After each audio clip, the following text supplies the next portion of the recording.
வணக்கம் நண்பர்களே, நான் ராகவேந்திர ஆரா. இது ஆரா அப்டேட்ஸ். இன்னைக்கு ஆகஸ்ட் 4ஆம் தேதி திமுகவின் இளைஞரணி செயலாளரும் முன்னாள் துணை முதலமைச்சருமான உதயநிதி ஸ்டாலினை கைது செய்ததன் மூலம் தமிழ்நாடு பூராவும் அவரை பற்றியே இன்று முழுதும் பேச வைத்திருக்கிறார் முதலமைச்சர் விஜய் என்றுதான் சொல்ல வேண்டும்.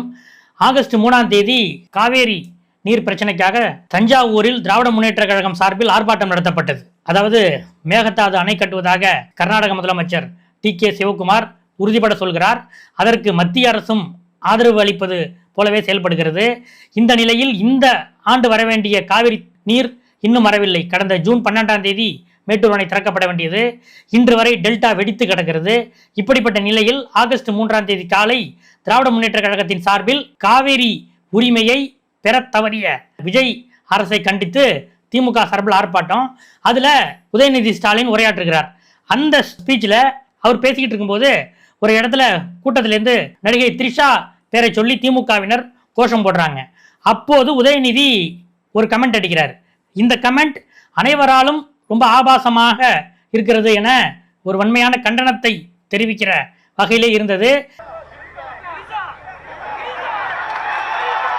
எங்க தண்ணி வருதோ இல்ல அங்க தண்ணி வரணும். நேற்று அந்த ஆர்ப்பாட்டம் முடிந்து சில மணி நேரங்களிலேயே சமூக தளங்களில் உதயநிதியோட இந்த ஸ்பீச் மட்டும் பெரிய வைரல் ஆச்சு. இந்த நிலையில நேற்று மாலை ஆகஸ்ட் 3ஆம் தேதி மாலை 5 மணிக்கு இது குறித்து தஞ்சாவூர் போலீஸ்ல தமிழக வெற்றி கழக மகளிர் அணி நிர்வாகி ஒரு புகார் கொடுக்குறாங்க. இந்த புகாரின் அடிப்படையில் 9 பிரிவுகளில், அதாவது பொது அமைதிக்கு குந்தகம் விளைவித்தல், பெண்களுடைய மரியாதையை குலைக்கும் வகையில் பேசுதல், பெண்கள் வன்கொடுமை தடுப்பு சட்டம் உள்ளிட்ட இந்த செக்ஷன்ல 9 செக்ஷன்ல உதயநிதி மீது போலீசார் வழக்கு பதிவு செய்யறாங்க. இந்த நிலையில உதயநிதி தஞ்சாவூர் ஆர்ப்பாட்டத்தை முடித்துவிட்டு சில நிகழ்ச்சிகளை முடித்துவிட்டு அவரது சென்னை நீலாங்கரை வீட்டுக்கு சென்று ஓய்வெடுத்துக் கொண்டிருந்த போது இன்னைக்கு காலையில 8:30 மணிக்கெல்லாம் தஞ்சாவூர் போலீசாரும் சென்னை போலீசாரும் சேர்ந்து நீலாங்கரை இருக்கக்கூடிய உதயநிதி வீட்டுக்கு போயிருக்காங்க. அப்போது உதயநிதி ஸ்டாலினுடைய மனைவி கிருத்திகா உதயநிதியிடம் நேற்று அவர் தஞ்சாவூரில் பேசிய பேச்சுக்காக அவர் மீது 9 செக்ஷன்ல வழக்கு போட்டிருக்கோம், அவரை கைது பண்ண வந்திருக்கோம், அவர்கிட்ட சொல்லுங்க, அழைச்சிட்டு வாங்க என்று சொல்லியிருக்கிறார்கள். இந்த நிலையில் அவர் உறங்கிக் கொண்டிருக்கிறார் என்றும் அவர் குளித்துக் கொண்டிருக்கிறார் என்றும் சில காரணங்களை சொல்லி கிட்டத்தட்ட 1 மணி நேரத்துக்கு மேலாக போலீசார் அங்கே காக்க வைக்கப்பட்டனர். இந்த நிலையில போலீசார் உதயநிதி ஸ்டாலின் வீட்டுக்கு சென்று விட்டார்கள் என்ற தகவல் அறிந்ததுமே திராவிட முன்னேற்ற கழகத்தின் வழக்கறிஞர்கள் டீம் உடனடியாக சென்னை உயர்நீதிமன்றத்தை காலை 10 மணி வாக்கில் அணுகியது. அதாவது 9 பிரிவுகளில் அவர் மீது வழக்கு போட்டிருக்கிறார்கள். அவருக்கு முன்ஜாமீன் அளிக்க வேண்டும் என்று எம்எல்ஏ எம்பிக்கள் வழக்குகளை விசாரிக்கும் அந்த போர்ட்போலியோ விசாரிக்கிற நீதிபதி இளந்திரையனிடம் திமுக வழக்கறிஞர்கள் சார்பில் முன்ஜாமீன் மனு அளிக்கப்பட்டது. இதை அவசரமாக விசாரிக்க வேண்டும் என்றும் முறையிடப்பட்டது. இந்த நிலையில 1 மணிக்கு விசாரிக்கிறேன், மதிய உணவு இடைவேளைக்கு முன்பு 1 மணி போல இதை விசாரிக்கிறேன் என்று நீதிபதி சொல்லியிருக்கிறார். அதற்குள் காலை 11 மணி அளவில் நீலாங்கரை வீட்டிலிருந்து உதயநிதியை போலீஸ் வேனில் ஏற்றி கைது செய்து அழைத்து சென்று விட்டார்கள் தஞ்சாவூர் போலீசார். சாலை முழுவதும் திராவிட முன்னேற்ற கழகத்தின் தொண்டர்கள் ஆங்காங்கே சாலை மறியல் செய்வதும் அவர்களை போலீஸ் அப்புறப்படுத்துவதுமாக இருக்கிறது. இந்த நிலையில 1:15 மணிக்கு சென்னை உயர்நீதிமன்றத்திலே இந்த வழக்கு விசாரணைக்கு வருகிறது. அப்போது திமுக தரப்பில் அவர் எதிர்க்கட்சி தலைவர், நாளை பட்ஜெட் கூட்டத்தொடர் இருக்கிறது. இந்த நிலையில் நேற்று அவர் பேசிய பேச்சை உள்ளர்த்தம் வேண்டுமென்றே உள்ளர்த்தம் கற்பித்து அதை ஒரு பெரிய இஷ்யூவாக்கி அவர்கள் மீது ஒரு பொய்யான வழக்கை போட்டிருக்கிறார்கள் என்று திமுக தரப்பிலே வாதங்கள் வைக்கப்பட்டன. இந்த வழக்கை மீண்டும் 2:15 மணிக்கு விசாரிக்கிறேன் என்று நீதிபதி ஒத்தி வைக்கிறார். அதுக்குள்ள 2 மணிக்குள்ள விழுப்புரம் போயிட்டாரு உதயநிதி. அதாவது போலீஸ் வேனிலே விழுப்புரம் அழைத்து செல்லப்பட்டார். விழுப்புரம் தாண்டி போயிட்டு இருக்காரு. அங்கே இருக்கிற ஒலக்கூர் போலீஸ் ஸ்டேஷன்ல அவருக்கு மதிய உணவு அளிக்கப்படுகிறது. இந்த நிலையில் உதயநிதிக்கு பின்னால் அவர் டெப்டி சிஎம் இருக்கும்போது கூட இவ்வளவு கான்வாய் அவர் பின்னாடி போயிருக்காது. அந்த அளவுக்கு அவருடைய வண்டியை ஃபாலோ பண்ணி ஊடகங்களின் கார்களும் திமுக முன்னாள் அமைச்சர்களின் கார்களும் அவருடைய சொந்த கார், அந்த காரோட ஓட்டுநர் மட்டும் அதை ஓட்டிட்டு பின்னாடியே போறாங்க. கிட்டத்தட்ட 20, 30, 40 என கார்களின் எண்ணிக்கை அதிகரித்துக் கொண்டே இருக்கிறது. போலீசார் ஒவ்வொரு இடமாக கட்டுப்படுத்த நினைத்தாலும் முடியவில்லை. உதயநிதி பின்னாடி ஒரு பெரிய கான்வாய் போல அவருடைய போலீஸ் வாகனம், அதுக்கு பின்னால போலீஸ் வாகனங்கள், அதுக்கு பின்னாடி இந்த ஊடக வாகனங்கள், திமுக முன்னாள் அமைச்சர்களுடைய வாகனங்கள் எல்லாம் ஃபுல்லா போயிட்டு இருக்கு. ஒவ்வொரு இடத்திலும் ஒவ்வொரு மணி நேரத்துக்கும் முன்னாள் முதலமைச்சர் திமுக தலைவர் ஸ்டாலினுக்கு அப்டேட் சொல்லிட்டே இருக்காங்க. உதயநிதி இங்க போயிட்டு இருக்காரு, இந்த ஸ்டேஷன்ல இருக்க வச்சிருக்காங்க, இப்படி சொல்றாங்கன்னு சொல்லிட்டு. இந்த நிலையில் 2:15 மணிக்கு சென்னை உயர்நீதிமன்றத்தில் இந்த வழக்கு மீண்டும் விசாரணைக்கு வரும்போது அரசு தரப்பில் ஆஜரான தலைமை அரசு வழக்கறிஞர் உதயநிதியை நாங்கள் ரிமாண்ட் செய்யற விருப்பம் இல்லை, அவரை அந்த எந்த போலீஸ் ஸ்டேஷன்ல வழக்கு பதிவு செஞ்சாங்களோ அந்த போலீஸ் ஸ்டேஷனுக்கு அழைத்து சென்று விசாரணை செய்து ஸ்டேஷன் ஜாமீன்ல விட்டுருவோம் என்று உயர்நீதிமன்றத்திடம் அவர் உறுதி கொடுத்தார். இந்த அடிப்படையில் உயர்நீதிமன்றமும் இன்றே அவரை விசாரித்து விடுதலை செய்ய வேண்டும் என்று உத்தரவிட்டு போலீஸ் உடைய விசாரணைக்கு உதயநிதி ஒத்துழைக்க வேண்டும் என்று உத்தரவிட்டு அந்த வழக்கை அப்போதைக்கு முடிக்கிறாங்க. இந்த நிலையில உதயநிதியை ரிமாண்ட் செய்யவில்லை என்று அரசாங்கமே உயர்நீதிமன்றத்தில் உறுதி கொடுத்து விட்டது என்ற தகவல் திராவிட முன்னேற்ற கழக வழக்கறிஞர்கள் மூலமாக வெளியே வந்தது. என்ஆர் இளங்கோ உயர்நீதிமன்ற வளாகத்திலே பேட்டி கொடுத்தார் வழக்கறிஞர் என்ஆர் இளங்கோ.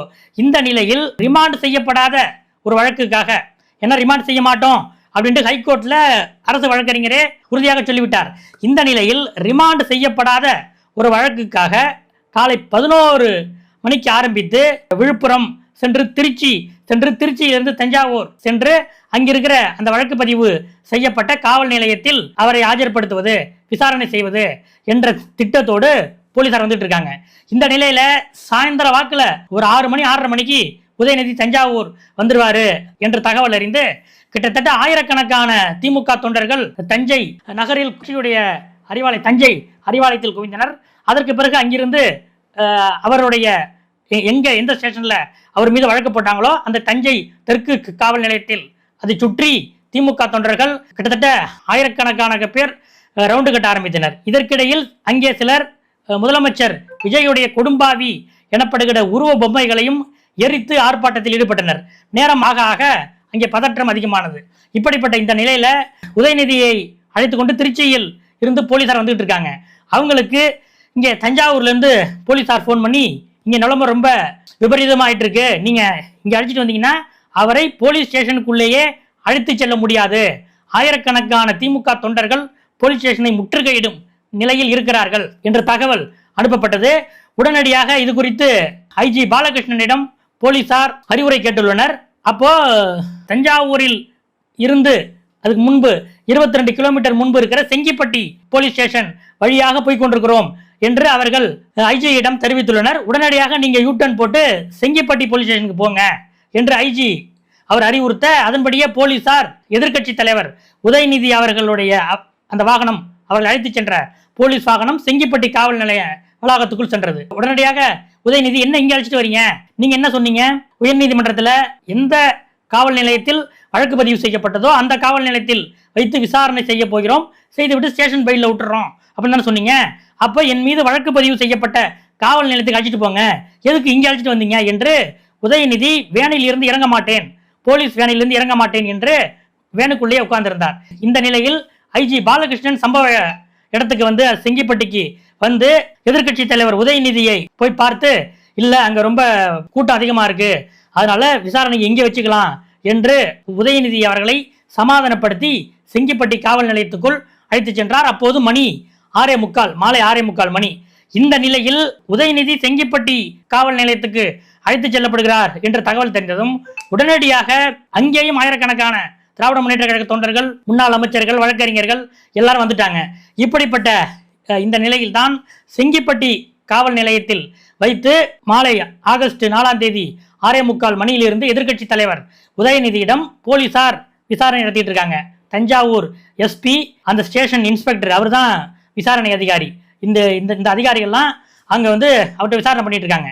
இதுல என்ன விஷயம்னா, காலை உதயநிதி அவர்களை கைது செய்ய முற்பட்ட போது அவருடைய நேற்றைய காவிரி ஆர்ப்பாட்டத்தில் அவர் பேசிய பேச்சு ஆபாசமான பேச்சு என்ற அந்த விவாதம் தான் மிக பெரிதாக இருந்தது. ஆனால் மாநில அரசு மதியம் சென்னை உயர்நீதிமன்றத்திலே நாங்க இந்த வழக்குல இவரை ரிமாண்ட் செய்யல என்று சொன்ன பிறகு, ரிமாண்ட் செய்யாத ஒரு வழக்குக்காக கிட்டத்தட்ட 8 மணி நேரம் 9 மணி நேரம் ஒரு போலீஸ் வேன்ல வச்சு ஒரு எதிர்க்கட்சி தலைவரை, அவர் அமைச்சர் என்ற அந்தஸ்துக்கு உரியவர், ஒரு எதிர்க்கட்சி தலைவரை, இந்த வழக்குல இவர் குற்றம் செஞ்சிருப்பது உறுதியாக இருக்கு, அதனால நாங்க அவர் சம்பந்தப்பட்ட காவல் நிலையத்துக்கு அழைத்து சென்று விசாரித்து அதன் பிறகு நீதிமன்றத்தில் ஆஜர்படுத்துவோம் என்றல்லவா உயர்நீதிமன்றத்தில் அப்படி சொல்லியிருக்க வேண்டும். அப்படி இருந்தால், ஆனால் ரிமாண்ட் செய்ய மாட்டோம் என்று சொல்லிவிட்டு இத்தனை மணி நேர அலைக்கழிப்பு, இதற்கு தமிழ்நாடு முழுவதும் திராவிட முன்னேற்ற கழகத்தின் நிர்வாகிகள் மற்றும் தொண்டர்கள் ஆகியோர் பொங்கி எழுந்துட்டாங்க.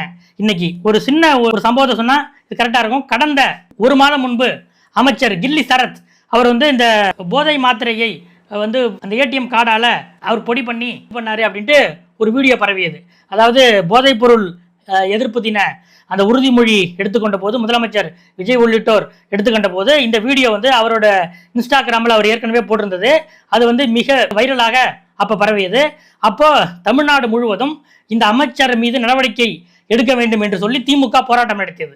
இதில் பல்வேறு மாவட்டங்களில் திமுக சார்பில் சொற்ப எண்ணிக்கையில் தான் திமுக தொண்டர்கள் இந்த ஆர்ப்பாட்டத்திலே கலந்து கொண்டார்கள் என்று அப்போது திமுக நிர்வாகிகளே ரொம்ப வருத்தப்பட்டாங்க. ஏன்னா தேர்தல் முடிவுகள் ஓரிரு மாதங்களில் ஒரு தோல்வி அடைந்த ஒரு கட்சி, அதுவும் ஒரு அமைச்சருக்கு எதிராக பல்வேறு மாவட்டங்களில் ஆர்ப்பாட்டம் நடத்தும் போது அதிகமாக அல்லவா திமுக தொண்டர்கள் வந்திருக்க வேண்டும், ஆனால் சொற்ப எண்ணிக்கையில் தான் வந்திருக்கிறார்கள் என்று அப்போதே பல்வேறு மாவட்ட செயலாளர்களும் வருத்தப்பட்டார்கள். இப்படி இருந்த திமுகவை இன்னும் சொல்ல போனால் திரு உதயநிதி அவர்கள் மீது கூட கட்சிக்குள்ளேயே சில விமர்சனங்கள் எழுந்தன. எதிர்கட்சியாக இருக்கும்போது தான் ரொம்ப ஆக்டிவா இருக்கணும், ஆனால் அவர் எதிர்கட்சியாக இருக்கும்போது சற்று அதாவது சுறுசுறுப்பு இல்லாமல் இருக்கிறாரே என்று உதயநிதி மீதும் சில விமர்சனங்கள் எழுந்து கொண்டிருந்த இந்த நிலையில்தான் உதயநிதியை ரிமாண்ட் செய்யப்படாத ஒரு வழக்கிலே போலீஸ் வேனில் வைத்து கிட்டத்தட்ட மாநிலம் முழுவதும் ஒரு மாப்பிள்ளை அழைப்பு போல திரு விஜய் அவர்களின் போலீசார் அழைத்து சென்றிருக்கிறார்கள் என்பதுதான் இன்னைக்கு ஃபுல்லா நியூஸ் சேனல்ல உதயநிதி எங்க போறாரு, என்ன பண்றாரு, அவர் எங்க அழைச்சிட்டு போறாங்க, என்ன நடக்குது என்பது பற்றி தான் இன்று காலை முதல் இன்று இரவு வரை செய்தி சேனல்களில் ஒரே விஷயமாக இருக்கிறது. இதனால காவிரி பிரச்சனை பற்றிய விவாதம் போய்விட்டது. நாளைக்கு பட்ஜெட்டில் என்ன நடக்கும், பட்ஜெட்டிலே தமிழக வெற்றி கழகம் கொடுத்த தேர்தல் வாக்குறுதிகள் நிறைவேற்றப்படுமா என்ற விவாதங்கள் எல்லாம் போய்விட்டது. உதயநிதிக்கு என்ன நடந்தது என்பது பற்றி தான் இன்று பகல் முழுவதும் மக்களுடைய விவாதமாக மாறிவிட்டது. இது ஒரு வகையில் இந்த முடிவை எடுத்தது போலீசாருடைய சரியான திட்டமிடாமை காரணமாக ஒரு சொதப்பல் நடவடிக்கையாக போய்விட்டது என்பதுதான் ஆளுங்கட்சி தரப்பிலே இருக்கக்கூடிய ஒரு விஷயமாக இருக்கிறது. ஆனால் எதிர்க்கட்சியான திராவிட முன்னேற்ற கழகம் நாங்கள் உண்மையிலேயே ரொம்ப சோம்பலாக தான் இருந்தோம், ஆனால் இன்னைக்கு விஜய் எங்களுக்கு ஒரு மிகப்பெரிய டானிக்கை எங்களுக்கு கொடுத்துட்டாரு, இனிமே மீண்டும் மீண்டும் ஆர்ப்பாட்டம் நடத்துவோம். நாளைக்கு அதாவது ஆகஸ்ட் 5ஆம் தேதி தமிழ்நாடு சட்டமன்றத்தில் பட்ஜெட் கூட்டத்தொடரில் என்ன நடக்கும் என்பதை பொறுத்திருந்து பாருங்கள் என்று திராவிட முன்னேற்ற கழகத்தினர் ரொம்ப சஸ்பென்ஸாக சொல்றாங்க. சட்டமன்றத்திலே பட்ஜெட்டை ஆகஸ்ட் 5ஆம் தேதி நிதியமைச்சர் மரியா வில்சன் தாக்கல் செய்யும் போது என்ன நடக்கப் போகிறது என்பது அடுத்து ஒரு பரபரப்பான எதிர்பார்ப்புக்குரிய விஷயமாக இருக்கிறது. ஆக தோர்ந்து கிடந்த திராவிட முன்னேற்ற கழகத்தை விஜய் இந்த ஒரு வழக்கின் மூலம் இந்த உதயநிதியை இப்படிப்பட்ட முறையில் நடத்தியதன் மூலம் தட்டி எழுப்பிவிட்டார் அப்படிங்கிறது தான் இன்னையோட அரசியல் அப்டேட்டாக இருக்கிறது. அடுத்தடுத்த அப்டேட்டுகளோடு உங்களை இன்னொரு வீடியோவில் சந்திக்கிறேன். நன்றி.